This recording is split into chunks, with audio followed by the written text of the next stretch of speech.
Listo, buenas tardes para todos. Para los que no me conocen, yo soy Juan Pablo Bastidas, soy el coordinador general del Semillero. El día de hoy les presentamos el club de revista acerca de la transfusión empírica de crioprecipitado en pacientes con hemorragia grave, a cargo de la doctora Paola Gallego, médica egresada de la Universidad CES. Adelante, doctora. Muy buenas tardes para todos, espero que se encuentren muy bien. En la tarde de hoy vamos a hablar sobre el uso, un estudio pequeño que se realizó en Estados Unidos como a partir del ensayo CRIOSTAT 2, que es un ensayo internacional multicéntrico. Mi nombre es Paola Gallego, quien va a dirigir la presentación de hoy. Pueden ver esta siguiente diapositiva. No, doctora, se quedó en la primera parte, en la portada. Y no lo vemos como pantalla completa, sino que como, pues, en PowerPoint. Listo. Espérame, arreglamos eso.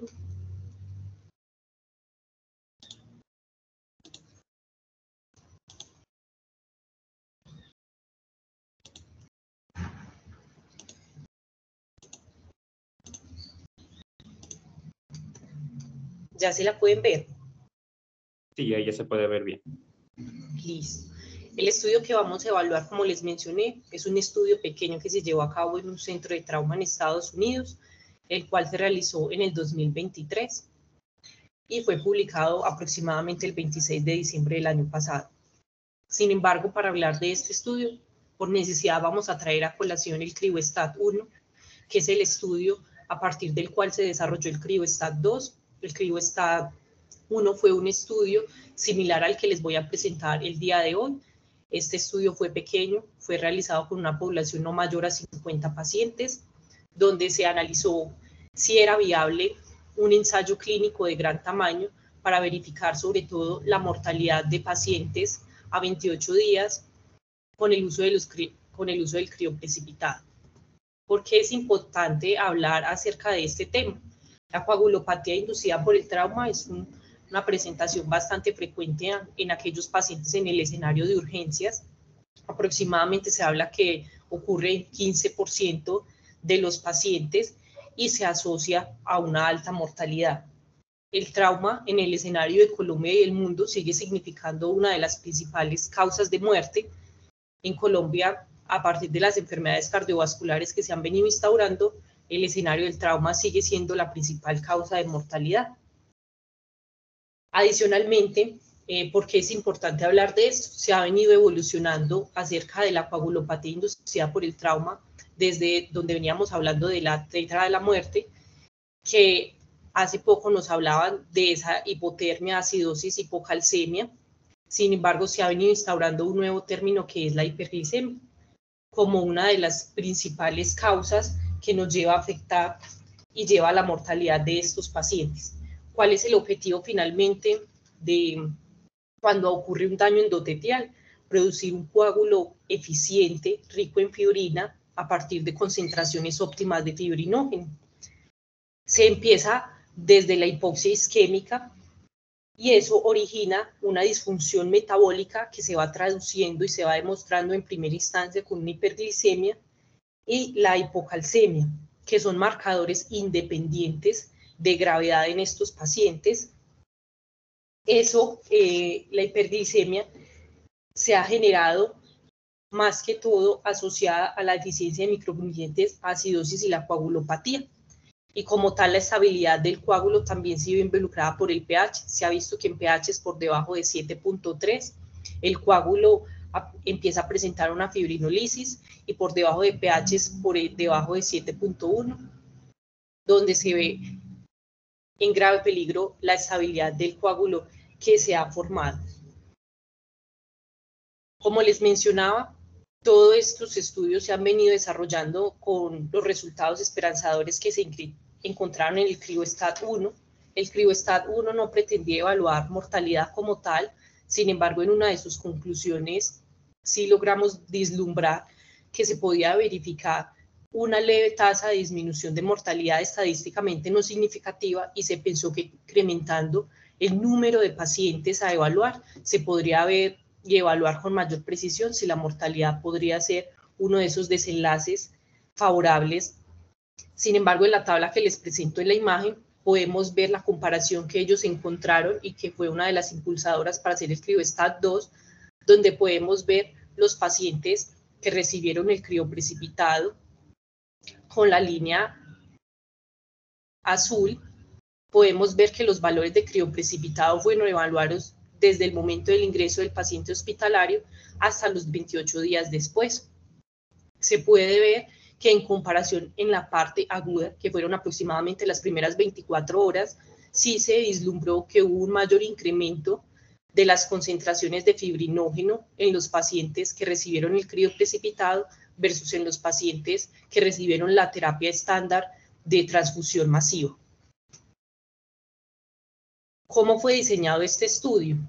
El estudio del que les hablamos el día de hoy fue un subanálisis en pacientes tratados en un único centro de trauma en Estados Unidos.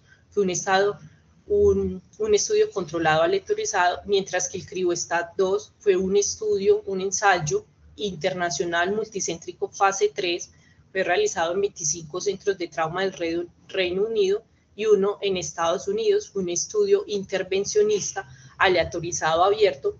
No fue cegado debido a que, como estamos tratando con el uso de hemocomponentes, es difícil hacer lo del cegado. En cuanto a los detalles del diseño, la población que se incluyó fueron pacientes adultos denominados por una edad mayor a 15 años con signos de hemorragia que requirieran inicio de protocolo de transfusión masiva, que fueran llevados a cirugía emergente o a radiología intervencionista. ¿Cómo definían ellos la activación del protocolo de transfusión masiva? Para ellos fueron aquellos pacientes que recibieron al menos una unidad de glóbulos rojos o evaluación por el consumo de sangre mayor a 2, que es el índice de shock, en los cuales ellos verificaron por presiones sistólicas menores de 90, frecuencias cardíacas por encima de 120, ecofaz positivo o trauma penetrante en torso. La distribución de esos pacientes, 49 pacientes de ellos en total, elegidos entre un total de 1.214 entre mayo y octubre del 2021, 23 de esos pacientes fueron destinados al grupo para recibir crioprecipitado y 26 pacientes fueron derivados al uso para recibir la terapia estándar. El tiempo de aleatorización entre los grupos no fue significativamente distinto, fue aproximadamente para el uso de crioprecipitado de 14 minutos versus que para la terapia estándar 24 minutos. Y la media en que recibieron crioprecipitado fue de 41 minutos.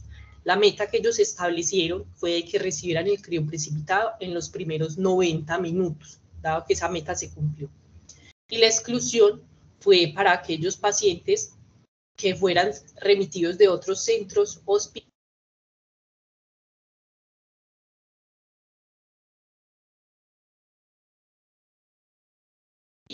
o el componente de lesiones valoradas por el equipo de trauma o que hubieran tenido lesiones por encima de 3 horas. En cuanto a la intervención, ambos grupos recibieron el manejo estándar que fue acorde al protocolo de hemorragia mayor estandarizado en la institución. Para esa institución, la intervención de protocolo de transfusión masiva se trataba de 4 unidades de glóbulos rojos, 4 de plasma fresco congelado y un pool de plaquetas para una transfusión 1-1-1. Y la intervención fue con los pool de crioprecipitado, que son 3 pool que consistían en 15 unidades de crioprecipitado, que se manifestaban en 6 gramos de fibrinógeno, que, como les mencioné anteriormente, la idea era administrarlo en los primeros minutos del ingreso hospitalario, que fue manifestado por debajo de los 90 minutos o menor a las 3 horas desde el momento del trauma. En cuanto a los desenlaces que se querían evaluar con el estudio, el desenlace primario fue la mortalidad, pero otros desenlaces fueron mortalidad por todas las causas, requerimientos transfusionales a las 24 horas, estancias en UCI y hospitalización, evaluaban también calidad de vida con un Glasgow al egreso y también evaluaban la seguridad del uso del crioprecipitado mediante desenlaces de seguridad con eventos trombóticos sintomáticos de forma arterial como el infarto agudo del miocardio y el evento cerebrovascular, y venosos como el tromboembolismo pulmonar y la trombosis venosa profunda. Y también se valoran los eventos adversos transfusionales. Entonces, ¿qué preguntas se hicieron a partir de estas metas que se establecieron? En los pacientes con trauma grave, mayores de 16 años y con evidencia de sangrado activo, la administración empírica temprana de 3 unidades combinadas de crioprecipitado mejora la mortalidad a 28 días como complemento de la estrategia transfusional equilibrada 1-1-1. Vamos a ver qué resultados encontraron ellos. Para hablar en cuanto a resultados, vamos a hablar primeramente de lo que ellos definían y lo que ellos estaban buscando en los pacientes, como era el fallo renal agudo. Ellos definieron, para llegar a una lesión renal aguda, aumento de la creatinina por encima de 3 veces el valor desde el ingreso, o aumento de aproximadamente mayor a 4 miligramos por decilitro. Así definieron ellos la lesión renal aguda. La trombosis, el tromboembolismo venoso, y también aquí vemos, aquí solo vemos especificado el tromboembolismo venoso. Sin embargo, recordemos que también ellos evaluaron el infarto, evaluaron también el evento cerebrovascular, evaluaron también el tromboembolismo pulmonar. Ellos lo definieron mediante hallazgos a ecografías como dúplex venoso, arterial y tomografía y angiotomografía. Adicionalmente, septicemia, ellos definieron estos hallazgos mediante el CIRS, aumento con leucocitos por debajo de 4.000, leucocitos por encima de 12.000, en banda por encima del 10%, temperaturas por debajo de 35 grados o por encima de 38, frecuencia cardíaca, presión arterial, y adicionalmente neumonía. Esa fue definida más que todo por historia clínica al ingreso hospitalario cuando se llegó a la unidad de urgencias. Y finalmente, lo que ellos querían mirar era la necesidad de transfusión no solo a las 24, sino también a las 48 y 72 horas. Y finalmente, en cuanto a mortalidad hospitalaria. En cuanto a lo que miramos en la tabla, podemos ver que no hubo diferencia significativa en ninguno de los desenlaces, ni para lesión renal aguda, ni para tromboembolismo venoso, septicemia, neumonía, ni para las necesidades de transfusión, por lo que podemos ir concluyendo que realmente uno de los escenarios más asustadores que ellos se habían planteado con el uso de crioprecipitado era aumentar las lesiones que se pudieran presentar por el uso de los hemoderivados. Podemos ver que comparado con lo que ya se viene realizando con la terapia estándar, no hubo diferencias, ni tampoco en las complicaciones que se venían presentando asociadas. En conclusión, para este estudio, ellos encontraron que no hubo reducción en cuanto a la mortalidad, no mejoró supervivencia de los pacientes, y por ahora se sigue recomendando el crioprecipitado como una adición a demanda, no como una estrategia temprana, sin conocer valores de laboratorio. Entonces esto nos lleva a plantear, ¿cuándo sí usar el crioprecipitado? El crioprecipitado históricamente se ha venido utilizando más guiado por medidas de laboratorio. Estas medidas de laboratorio se llaman la tromboelastografía, se usa en escenarios en pacientes sobre todo llevados a trasplante o en cirugías cardiovasculares donde se espera una pérdida de la volemia aproximadamente del 40%. Quiere decir que el crioprecipitado empírico no debemos instaurarlo en las medidas de reanimación estándar a los hemoderivados que ya conocemos, que son 1-1-1. Porque también se hace reconocimiento a este estudio, a pesar de que no mostró disminución en la supervivencia como sí se debía haber esperado. Teóricamente, como hablamos al inicio, una de las causas que lleva a la coagulopatía inducida por el trauma es la disminución del fibrinógeno. Se esperaba que con una transfusión de unidades que tuvieran altas concentraciones de fibrinógeno, y no solo fibrinógeno, sino otros componentes muy importantes en la coagulación que contiene el crioprecipitado, formara coágulos mucho más resistentes, mucho más duraderos, y eso por sí solo disminuyera mortalidad no solo por hemorragia, sino por otras causas. Sin embargo, esta hipótesis solamente sigue siendo visible en medidas in vitro, pero no in vivo. Este es un pequeño resumen de lo que encontró el estudio, donde se planteaban el problema. También vemos las necesidades de disminuir incremento de ciertas terapias transfusionales, incluyendo el crioprecipitado, para también valorar la necesidad de disminución de unidades de glóbulos rojos, también como un posible ahorro para estos bancos de sangre.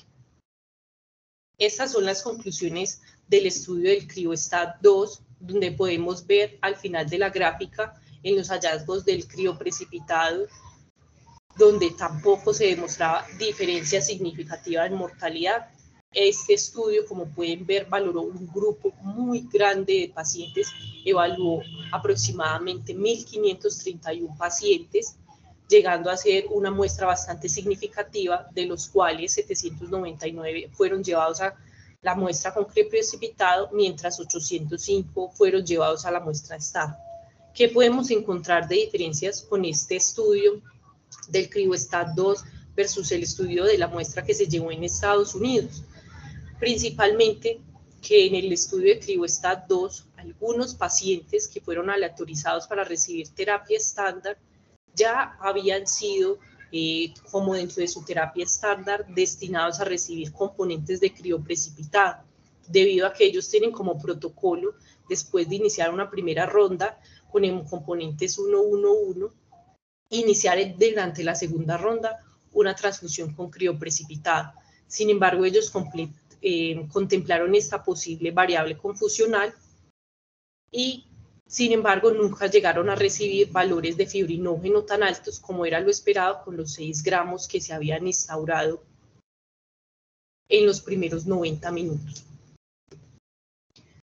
Ahora nos lleva a preguntarnos si de pronto el crioprecipitado no mostró los resultados que se esperaban, qué componentes de la reanimación de control de daños que ya tenemos ahora nos han ayudado como tal en la resucitación de los pacientes. No sé si de pronto alguno de ustedes quiera participar.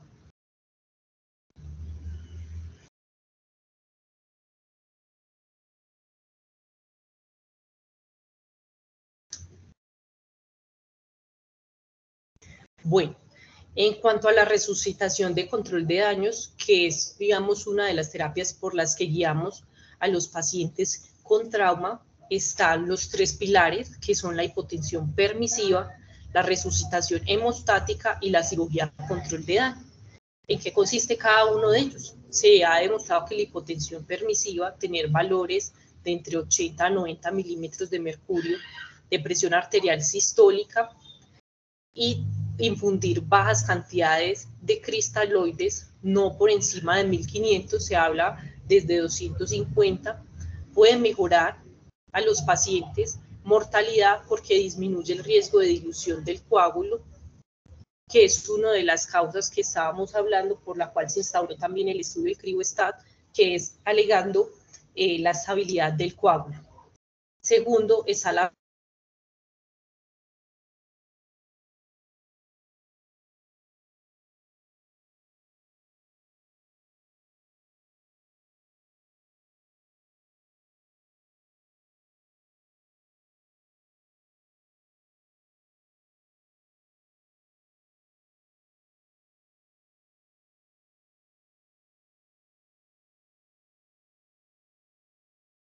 Doctora, se cortó el sonido de su presentación.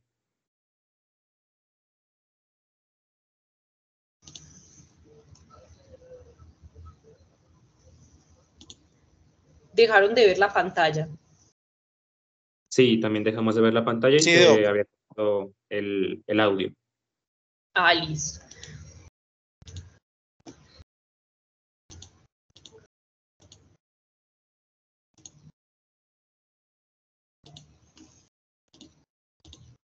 Ahora sí. Sí, ahora ya se ve, pues estamos viendo en PowerPoint, no en pantalla completa. Listo. Listo, ahora ya. Había quedado en el segundo componente de la reanimación, control de daños. Exacto. Entonces, el segundo componente de la reanimación de control de daños es la resucitación con el componente hemostático, que es lo que traíamos a colación. En este momento seguimos con los hemocomponentes a una composición 1-1-1. Sin embargo, en muchas partes se habla del crioprecipitado en esta presentación de hemocomponentes. ¿Cuál es la meta como tal de la reanimación hemostática? No sé si de pronto alguno quiera participar o conoce alguna de las metas que se instauran para los pacientes en trauma.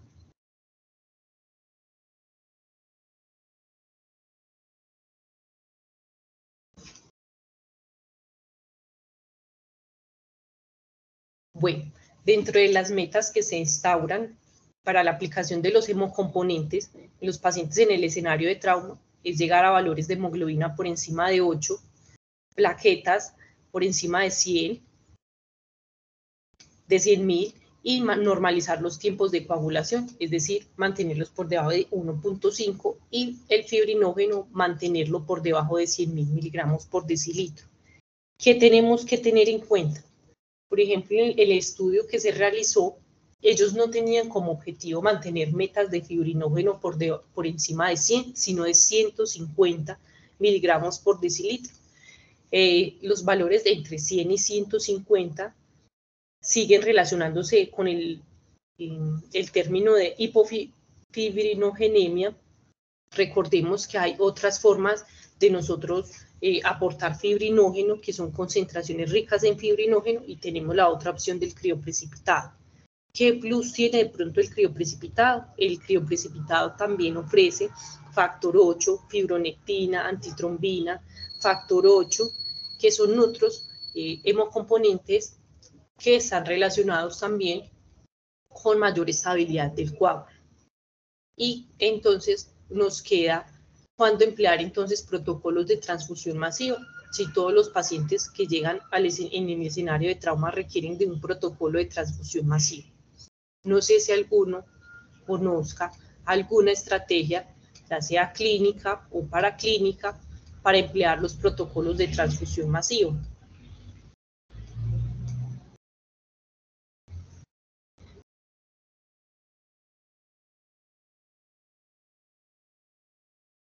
Bueno, en cuanto a los protocolos de transfusión masiva, tenemos algunos índices que nos pueden ayudar con hallazgos clínicos.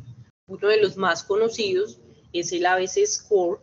Ese ABC Score nos va a evaluar con frecuencia cardíaca, nos va a hablar también de presión arterial, nos va a hablar también de dónde se localiza el trauma, y con esto nos puede ayudar a guiar el uso de necesidad de terapia transfusional masiva.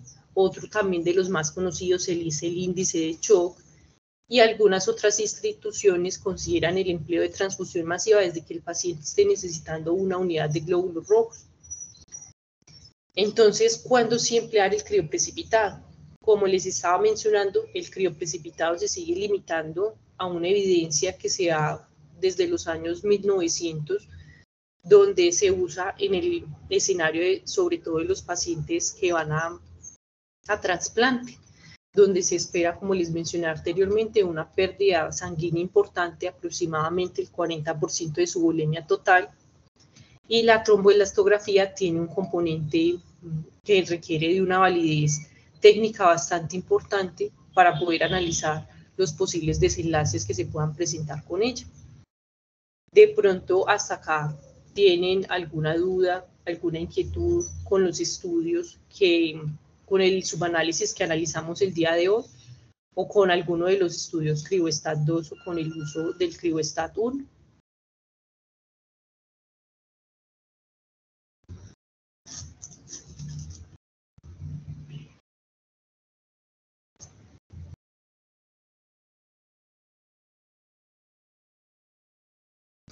No.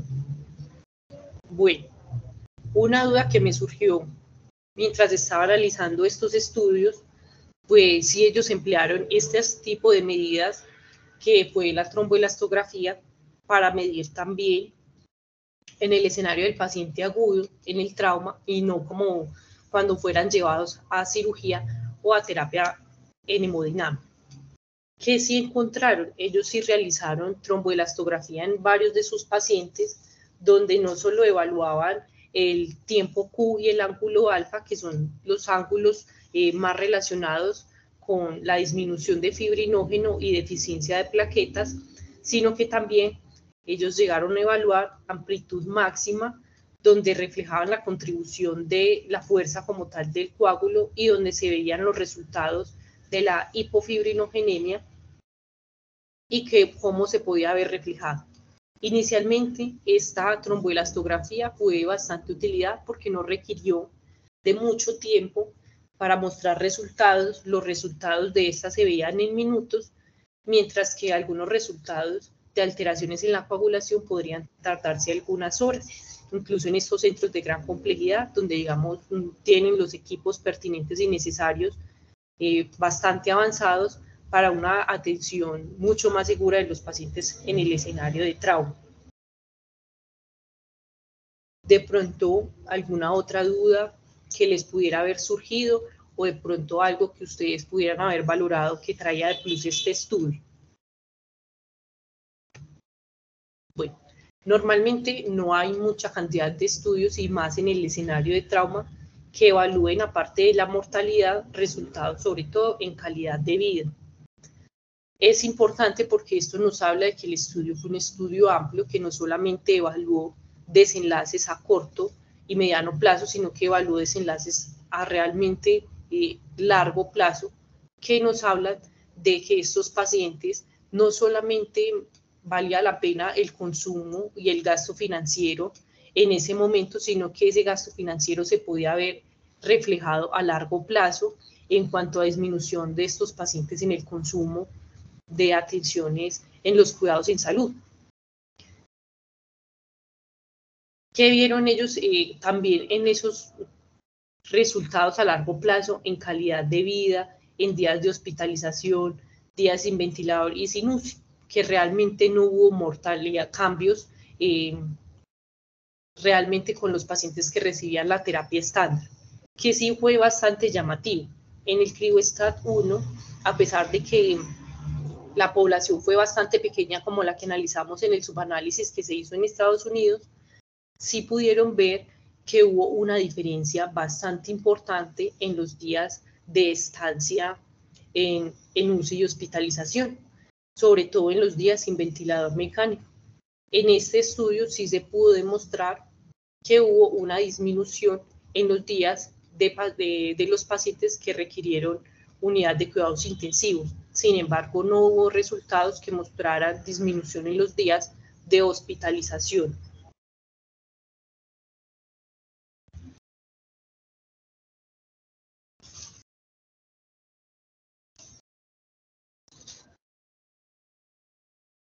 Bueno, eso era lo que les quería traer el día de hoy. No sé si de pronto quieran añadir algo, tengan un comentario. No, doctora, por mi parte agradecerle mucho su participación en el semillero. Muy completa la charla, siempre es importante saber qué es lo más actual, qué es lo más del presente, podría decirse, sobre todo en esos manejos ya más avanzados, por ejemplo, el uso de crioprecipitado, cuándo usar estos componentes o sobre todo esa comparación entre los hemocomponentes, por decirlo así, convencionales y en comparación con el crioprecipitado. Me parece que es una charla muy, muy importante. También recordarles, si nos están viendo desde YouTube, pueden dejarnos alguna pregunta en la caja de comentarios y con gusto se la comparto a la doctora en el futuro. Y por mi parte, muchas gracias, doctor. Con el mayor de los gustos, espero que les sea de utilidad para la práctica.